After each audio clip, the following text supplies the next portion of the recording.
दोस्तों नमस्कार।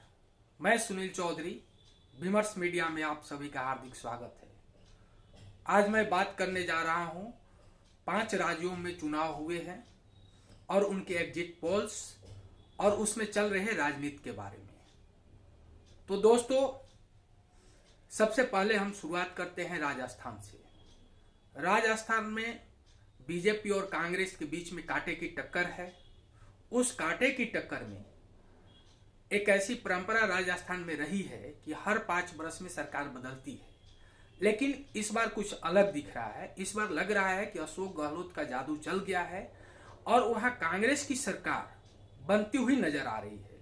हम गारंटी नहीं दे सकते हैं कि बन ही जाएगी, लेकिन बनती हुई नजर आ रही है और वहां हिंदू कार्ड, राष्ट्रवाद और विश्व गुरु बनने का जो सपना है वह टूटता हुआ नजर आ रहा है भाजपा का। दूसरी तरफ हम आते हैं वहां से मध्य प्रदेश में। तो मध्य प्रदेश में बीजेपी की वापसी हो रही है और चौथी बार शिवराज सिंह चौहान वहां के मुख्यमंत्री बन सकते हैं।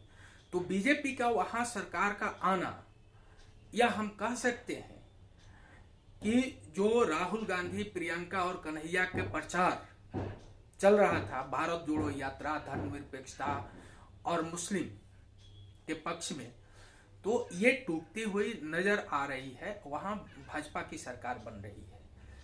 इसके बाद अगर हम छत्तीसगढ़ में आते हैं तो छत्तीसगढ़ में कांग्रेस की पुनः वापसी हो रही है और यह कांग्रेस की वापसी एक देश को नए रास्ता देने वाला है, क्योंकि यह कांग्रेस की वापसी किसानों के सहारे, खेतों के सहारे आ रही है।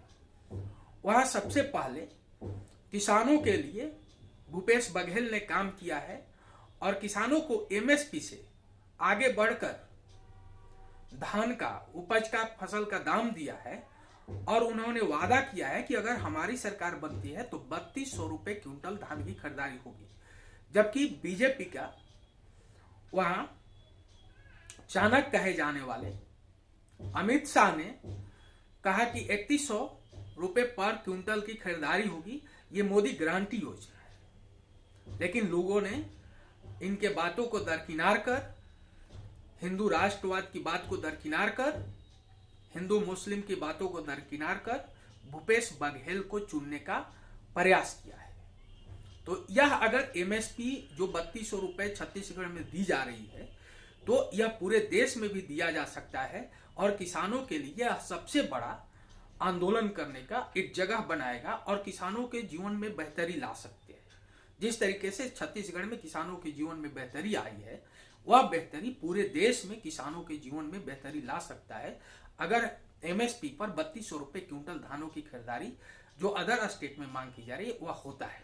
तो इसके आगे हम बढ़ते हैं तेलंगाना में। तेलंगाना में कांग्रेस की वापसी, जोरदार वापसी हो रही है। तो कांग्रेस की जोरदार जो वापसी हो रही है वह केसी राव के, बीआरएस पार्टी के विधायकों का भ्रष्टाचार और अहंकार के खिलाफ जनता ने वोट दिया है और राहुल गांधी पर लोगों ने भरोसा जताया है। राहुल गांधी के नेतृत्व पर लोगों ने भरोसा जताया है। वहां भारत जोड़ो यात्रा कारगर साबित होता है। मध्य प्रदेश में वहीं भारत जोड़ो यात्रा विफल साबित हो रहा है।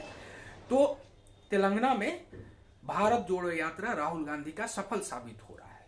मिजोरम की हम बात करें तो मिजोरम में जो सरकार बनने जा रही है वह लगभग कांग्रेस की सरकार और जेपीएम की सरकार मिलकर बनेगी।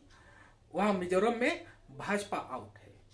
तो यह 5 राज्यों का जो चुनाव है और चुनाव जो एग्जिट पोल है और जो विश्लेषण है, इस विश्लेषण से इस निष्कर्ष पर हम पहुंचते हैं कि 2024 का चुनाव जो है वह पुनः देश में कांग्रेस और बीजेपी के मुख्य रूप से बीच ही लड़ी जाएगी और 2 जो चेहरे होंगे, एक बीजेपी के तरफ से नरेंद्र मोदी और दूसरे राहुल गांधी के नेतृत्व का चेहरा होगा। ये 2 चेहरों के बीच में ही हमको लगता है कि ये लड़ाई होगी।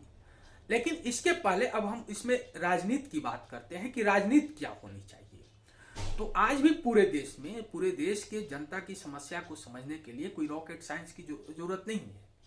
देश में गरीबी, बेरोजगारी या शिक्षा, महंगाई और भ्रष्टाचार, यह मौलिक सवाल है, यह मौलिक जनता का मुद्दा है जिन सवालों का हल होना चाहिए। और दूसरा जो लोकतंत्र का आधार है, समानता, न्याय, आजादी और एक लोकतांत्रिक माहौल और नागरिकों के अधिकारों की सुरक्षा। यह दो जो चीजें राजनीति में मिलनी चाहिए या राजनीति में होनी चाहिए, यह गायब है।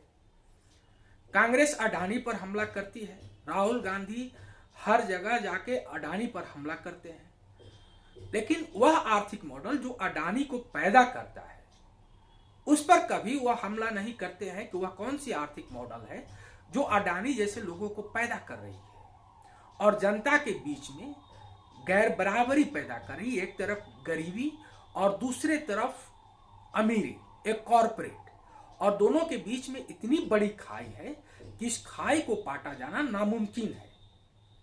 दूसरा जो है कि आज का चुनाव है, यह चुनाव आम आदमी नहीं लड़ सकता है।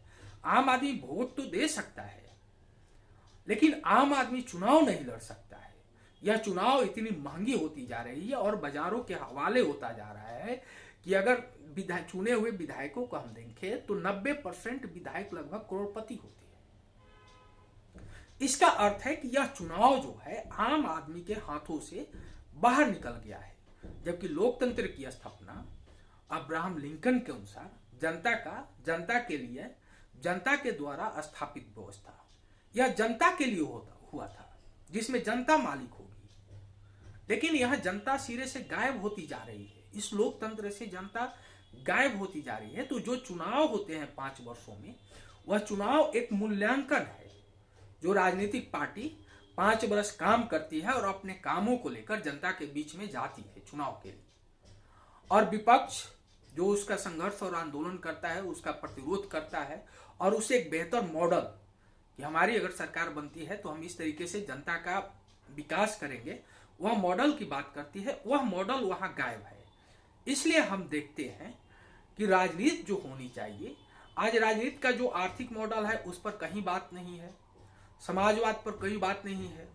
जिस आर्थिक मॉडल से अडानी अंबानी पैदा हो रहे हैं उसकी कोई बात नहीं हो रही है। जिस आर्थिक मॉडल के चलते इस देश में गरीबी पैदा हो रही है, बेरोजगारी पैदा हो रही है, उस पर कोई बहस नहीं है।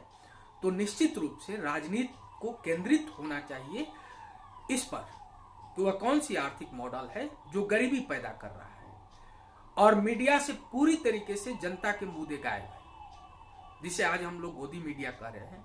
इसलिए जरूरत इस बात की है कि जनता के पक्ष में यह राजनीति हो और राजनीति जनता के पक्ष में खड़ा हो, जनता की बेहतरी के पक्ष में खड़ा हो, जनता के मजबूती के पक्ष में खड़ा हो। अगर जनता मजबूत होगी तो लोकतंत्र मजबूत होगा, देश मजबूत होगा और राष्ट्र भी मजबूत होगा।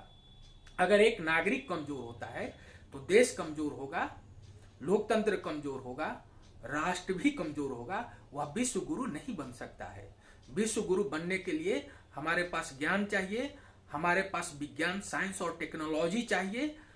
आज आर्टिफिशियल इंटेलिजेंस का दौर है और इस दौर में अगर हम सवालों का हल नहीं कर पाते हैं तो निश्चित रूप से हम पिछड़ जाएंगे। इसलिए जरूरत इस बात को है कि जनता को राजनीतिक रूप से जागरूक करें। यह चुनाव जनता को राजनीतिक रूप से जागरूक करता है और नागरिकों को अपने अधिकारों के लिए खड़ा होना सिखाता है।